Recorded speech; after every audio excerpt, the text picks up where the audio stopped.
नमस्कार। कैसे हैं आप लोग? एक बार पुनः स्वागत है हमारे समृद्धि आईएएस के यूट्यूब चैनल पर। कैसी चल रही है तैयारी आप लोगों की? अब तो घूम टहल के आ गए होंगे। और अब जो है आप लोग परीक्षा के मूड में आ जाइए।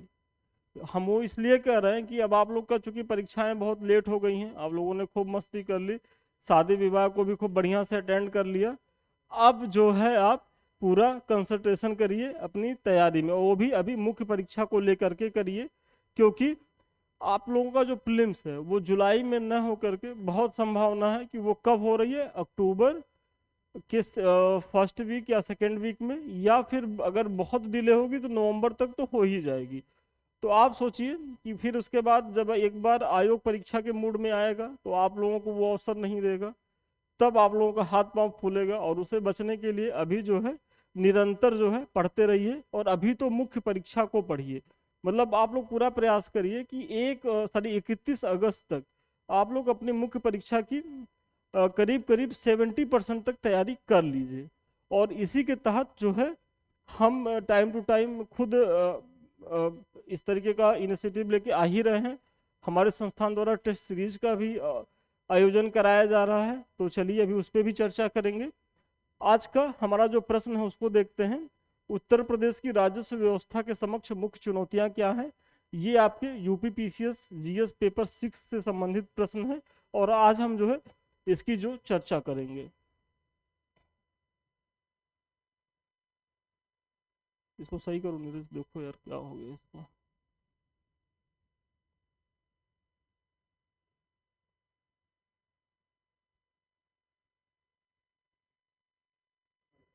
इमोट हो गया ठीक। चलिए,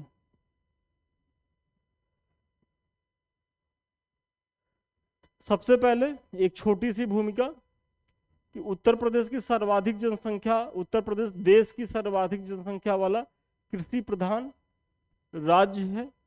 चूंकि राजस्व ही राज्य की अर्थव्यवस्था का अश्व होता है। मतलब आप सोचिए कि अगर आपके पास बहुत सी प्लानिंग है, बहुत सी योजनाएं हैं, लेकिन वित्त नहीं है, तो आपकी सारी योजनाएं, सारी प्लानिंग धरी की धरी रह जाएंगी। और राज्य रूपी संस्था के लिए तो राजस्व बहुत जरूरी है। आप अपने लिए ही सोचिए कि यदि आप तैयारी कर रहे हैं, सपोज करिए कोई दिल्ली में है, कोई इलाहाबाद में है, कोई प्रयागराज सॉरी पटना में है, और उसको एक सर्टेन अमाउंट ना मिले तो अपना जीवन, मतलब क्या वो सरवाइव कर पाएगा, क्या वो तैयारी कर पाएगा? तो अर्थ तो बहुत जरूरी होता है। तो यही अर्थ जैसे हमारे आपके जीवन के लिए उपयोगी होता है, उसी तरीके से राज्य रूपी जो संस्था है उसके लिए भी ये एक तरीके से अश्व का काम करता है। मतलब वो जो राज्य रूपी रथ है उसको खींचने वाला जो अश्व होता है वही है राजस्व। और इसके द्वारा राज्य अपनी नीतियों का क्रियान्वयन करता है, शासन प्रशासन का संचालन करता है। अतः सरकारें राजस्व के स्रोतों को बढ़ाने के लिए प्रयास करती रहती हैं। मतलब आप बहुत संक्षिप्त में राजस्व की चर्चा कर दी कि राजस्व क्या होता है, राजस्व की भूमिका क्या है राज्य के संदर्भ में। और आपको भूमिका ऐसे ही बहुत संक्षेप में लिखनी भी है, बहुत ज्यादा नहीं कि आप बहुत लच्छेदार बहुत बड़ा बड़ा शब्द लिखिए और उससे आपको बहुत नंबर मिलेगा, तो ऐसा कुछ नहीं है। बहुत संक्षिप्त, बहुत मौलिक भूमिका लिखिए, जहां आप अपने शब्दों में देखिए।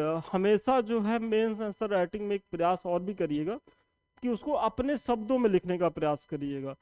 क्योंकि रटी रटाई चीजें पहली बात तो आप वहां कर नहीं पाएंगे, वहां जो आपकी मौलिकता रहेगी वही आएगी। और मौलिक बने रहने से फायदा क्या होगा कि आप कहीं की जो कॉपी एग्जामिनर पढ़ेगा, परीक्षक देखेगा तो लगेगा नहीं बच्चे में मौलिकता है, बच्चा अपने तरीके से प्रयास कर रहा है, तो आपको ठीक ठाक अंक भी देगा। तो चलिए, अब चूंकि आप यहाँ कह रहे हैं ना कि राजस्व के स्रोतों को बढ़ाने के लिए सरकारें प्रयास करती हैं, तो सरकारें राजस्व के स्रोतों को जो प्राप्त करती है उसके साधन क्या है? मतलब जो राजस्व प्राप्त होती है सरकार को, वो किन किन साधनों से प्राप्त होती है? तो एक तो होता है कि राज्य जो है वो कर लगाता है, राज्य टैक्स लगाता है, तो टैक्स द्वारा राजस्व की प्राप्ति होती है। फिर केंद्र द्वारा राज्य को दिया जाने वाला अनुदान, मतलब जो केंद्र सरकार है वो राज्य सरकारों को समय समय पे अनुदान भी देता है। और उसके बाद केंद्र द्वारा जो टैक्स लगाया जाता है उसमें जो है राज्यों को कुछ हिस्सा भी निर्धारित होता है, मतलब उसका 40-41% जो है वो केंद्र सरकार राज्यों में वितरित भी करती है। तो वो भी एक हो गया इसके तहत। फिर सार्वजनिक उद्योगों से प्राप्त लाभांश। आप सभी जानते होंगे कि जो भारतीय जो अर्थव्यवस्था का मॉडल है वो मिश्रित अर्थव्यवस्था है। यहाँ निजी और सार्वजनिक दोनों ही उद्यमों की प्रधानता है। तो निजी उद्यमों का जो लाभांश है वो तो निजी सेक्टर मतलब निजी लोगों का होता है जो उसके मालिक होते हैं, लेकिन कुछ सरकारी मतलब जो है वो संस्थाएं भी काम करती हैं। उद्योग भी सरकार अपने स्तर पे लगाती है और उससे जो उसको लाभ होता है उसका जो लाभांश है वो भी उसके राजस्व का स्रोत होता है। फिर उधार दिए गए धन से ब्याज की प्राप्ति होती है। राज्य सरकार जो है वो उधार भी देता है तो उससे भी जो है राजस्व की प्राप्ति होती है। तो ये सब जो कारण है इससे जो है किसी भी स्टेट को राजस्व की प्राप्ति होती है। आप इसकी चर्चा कर दीजिए। फिर उत्तर प्रदेश की राजस्व व्यवस्था के समक्ष चुनौतियां क्या है, जो आपके प्रश्न में पूछा गया। देखिए जो आपका पहला स्लाइड था वो तो परिचयात्मक था, अब जो है आप चुनौतियों को एक एक करके बताइए। कि प्रदेश का जो कर आधार है, आप सभी जानते हैं कि जो है सरकारें जो हैं वो टैक्स लगाती हैं। तो उत्तर प्रदेश के साथ एक बड़ी चुनौती यही है कि जो प्रदेश का जो टैक्स का जो आधार है वही बहुत सीमित है। यहाँ की अधिकांश जनसंख्या कृषि पर निर्भर है। अर्थव्यवस्था के द्वितीयक एवं तृतीयक सेक्टर में विकास की गति बहुत धीमी है। मतलब आप सभी जानते हैं कि अर्थव्यवस्था के 3 सेक्टर होते हैं, प्राथमिक, द्वितीयक, तृतीयक। प्राथमिक जो सेक्टर होता है उसमें कृषि और पशुपालन आता है। तो उत्तर प्रदेश इस प्राथमिक सेक्टर में तो बहुत अग्रणी भूमिका निभाता है। यहाँ की लगभग 65% जनसंख्या जो है वो अर्थव्यवस्था के प्राथमिक सेक्टर पर ही जो है वो निर्भर है। लेकिन अगर द्वितीयक सेक्टर की बात की जाए जिसमें बड़े बड़े उद्योगों की बात होती है और तृतीयक के तहत जो सेवा सर्विस सेक्टर है, तो इन दोनों सेक्टरों में यदि देखा जाए जहां से बहुत ज़्यादा राजस्व आने की संभावना होती है, उन दोनों स्थितियों में उत्तर प्रदेश की जो स्थिति है वो दयनीय है, मतलब वो निचले पायदान पे है। तो ये एक बड़ी समस्या है कि इसके कर का आधार ही सीमित है, क्योंकि यहाँ की जो अर्थव्यवस्था है वो केवल एक सेक्टर पे ही ज़्यादा डिपेंड है। तो पहली चुनौती तो आप ये दे दिए। फिर प्रदेश की युवा आबादी स्किल्ड नहीं है।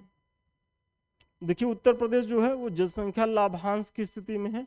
जनसंख्या लाभांश की स्थिति से तात्पर्य ये है कि यहाँ कार्यशील जनसंख्या ज्यादा है, मतलब जो जनसंख्या का जो एक बड़ा प्रतिशत है वो 15 वर्ष से लेकर के 64 वर्ष के बीच है। और ये जो जनसंख्या होती है ये कार्यशील होती है, मतलब ये अर्थव्यवस्था में एक तरीके से गति प्रदान करने के लिए बहुत मुफीद होती है। और जो डिपेंड जनसंख्या होती है, जो वृद्धों की संख्या होती है या बच्चों की जनसंख्या है, वो अभी कम है। तो इस दिशा में तो देखा जाए तो ये एक तरीके से जनसंख्या लाभांश की स्थिति में है। लेकिन ये जो 15 से 64 वर्ष की आबादी है उत्तर प्रदेश की, जहाँ बहुत बड़ी संख्या रहती है, वो स्किल्ड नहीं है, वो नॉन स्किल्ड है। वही इसमें कहा जा रहा है, अतः निम्न आय पर कार्य करते हैं। क्योंकि जब नॉन स्किल्ड होंगे तो वो निम्न आय पे काम करेंगे, और इस प्रकार प्रदेश की प्रति व्यक्ति आय निम्न स्तर पर है। जब आपकी आय ही नहीं होगी तो आप टैक्स किसका देंगे भाई? सरकार भी कुछ आय तक तो टैक्स लेती ही नहीं है। तो वही है कि जो यहाँ की उत्तर प्रदेश की जनसंख्या है वो टैक्स के दायरे में आती ही नहीं है, क्योंकि यहाँ की जो एक बड़ी आबादी नॉन स्किल्ड है, और नॉन स्किल्ड होने की वजह से जो है वो बहुत ज़्यादा आय अर्जित नहीं कर पाती है। फिर अगली जो चुनौती है, प्रदेश में एक बड़ी कार्यशील आबादी असंगठित क्षेत्रों में संलग्न है, जिससे इनकी आय व्यय का सही आंकड़ा ही उपलब्ध नहीं हो पाता और वे टैक्स से बच जाते हैं। दूसरी चीज आप देखेंगे, जो असंगठित क्षेत्र होते हैं, उत्तर प्रदेश की लगभग 75 से 80% की जो कार्यशील आबादी है वो असंगठित क्षेत्रों में है। और ये असंगठित क्षेत्र में होने की वजह से इनका प्रॉपर वे में आंकड़ा ही नहीं है कि भाई ये कितना इनकम कर रहे हैं, क्या है। और फिर चूंकि इनकी आय का ही नहीं पता चल पाता तो ये टैक्स के दायरे से बच जाते हैं। तो एक बड़ी चुनौती ये भी है। फिर राज्य सरकार के सार्वजनिक उद्यम या तो बंद हैं या घाटे में चल रहे हैं, अतः इसे भी राज्य को इससे भी राज्य को राजस्व की प्राप्ति नहीं हो पाती। देखिए मैंने राज्य के राजस्व प्राप्ति के कारणों में एक ये भी बताया था कि जो राज्य के जो उद्यम है, जो सरकारी उद्यम है, वो लाभांश देते हैं, लेकिन उत्तर प्रदेश के संदर्भ में ये स्थिति भी बहुत सुखद नहीं है, क्योंकि यहाँ के आप देखेंगे जितनी भी सरकारी चीजें हैं, आप आसपास अपने यहाँ के सरकारी मिल की ही स्थिति देख लीजिए, जितनी भी सरकारी मिलें हैं वो बंद पड़ी हुई हैं, मतलब उनसे कोई प्रोडक्शन नहीं हो रहा है। मतलब वहाँ इन्वेस्ट तो किया गया, पैसा तो खर्चा किया गया, लेकिन उत्पादन कुछ नहीं है, लाभ कुछ नहीं है। तो इसी तरीके से कमोबेश जो भी सार्वजनिक क्षेत्र के बड़े बड़े उद्यम हैं वो या तो घाटे में चल रहे हैं या तो वो बंद पड़े हुए हैं। तो यहाँ से जो एक राजस्व की प्राप्ति की जो संभावना है प्रदेश को, वो भी नहीं हो पा रही है। तो आप इसकी भी चर्चा कर दीजिए।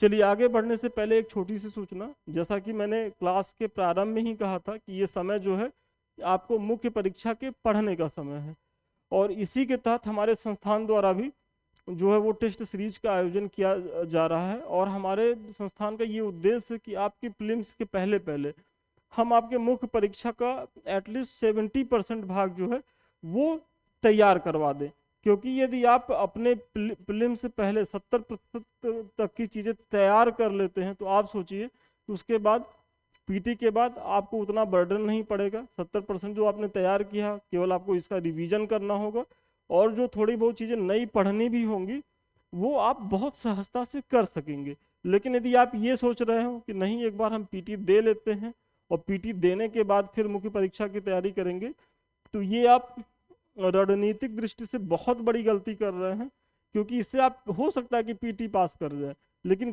क्या आप ये समझ रहे हैं कि पीटी पास करने के बाद आपको मुख्य परीक्षा के लिए कितना पढ़ना है, कितना ज़्यादा सिलेबस है।